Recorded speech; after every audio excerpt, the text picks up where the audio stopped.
was election night 2000, and everything seemed to be going as planned. In New York, Al Gore is our projected winner. The Garden State is green for Gore. We project that Mr. Gore is the winner in Delaware. This state has voted with the winner in Delaware. Excuse me 1 second. I'm so sorry to interrupt you.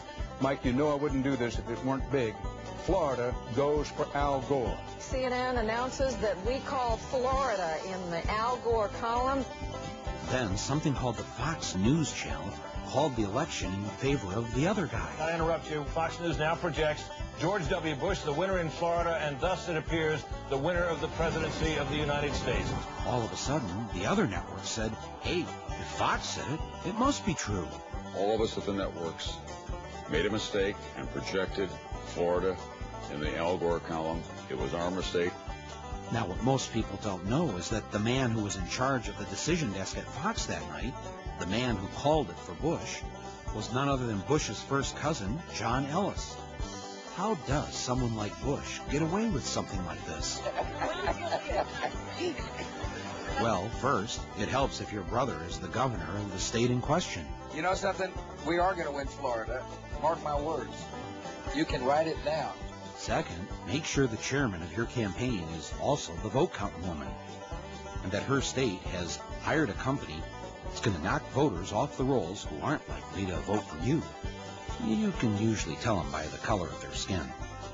Then make sure your side fights like it's life or death. I think all this talk about legitimacy is way overblown.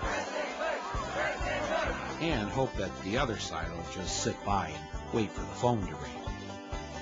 And even if numerous independent investigations prove that Gore got the most votes, if there was a statewide recount under every scenario, Gore won the election. It won't matter, just as long as all your daddy's friends on the Supreme Court vote the right way. While I strongly disagree with the court's decision, I accept it. What we need now is acceptance. We have a new president-elect. It turns out none of this was a dream. It's what really happened. On the day the joint session of both the House of Representatives and the Senate was to certify the election results, Al Gore, in his dual role as outgoing Vice President and President of the Senate, presided over the event that would officially anoint George W. Bush as the new president. If any congressman wanted to raise an objection, the rules insisted that he or she had to have the signed support of just one senator. Mr. President, and I take great pride in calling you that, I must object because of the overwhelming evidence of official misconduct, deliberate fraud, and an attempt to The chair must remind members that under Section 18 of Title III, United States Code, no debate is allowed in the joint session. Thank you, Mr. President. To answer your question, Mr. President, the objection is in writing, signed by a number of members of the House of Representatives, but not by a member of the Senate. Mr. President, it is in writing and signed by several House colleagues on behalf and myself of the 27,000 voters of Duval County, in which 16,000 of them are African Americans that was disenfranchised in this last election. Is the objection signed by a member of the Senate? Not signed by a member of the Senate. The Senate is missing.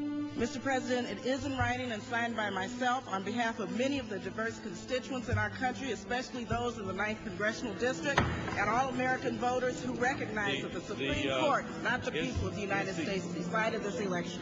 Is the objection signed by a senator? Unfortunately, Mr. President, it is not signed by one single senator.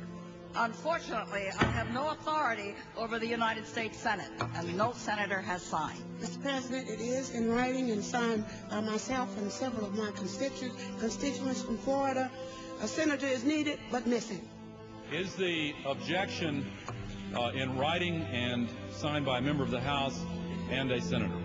The objection is in writing, and I don't care that it is not signed by a member of the Senate. The chair will advise that the rules do care, and the signature of the senator. Not a single senator came to the aid of the African Americans in Congress.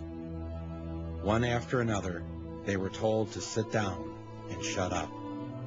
It's a sad day in America, Mr. President, when we can't find a senator to sign The gentleman will suspend. Won't sign objections, Mr. President. The gentleman will suspend. Inauguration coverage, 2001, on a nasty but it could be worse kind of day in Washington. On the day George W. Bush was inaugurated, tens of thousands of Americans poured into the streets of D.C. in one last attempt to reclaim what had been taken from them.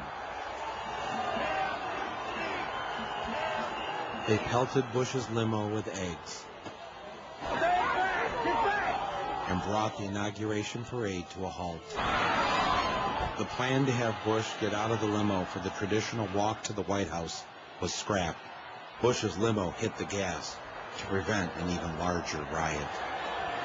No president had ever witnessed such a thing on his inauguration day.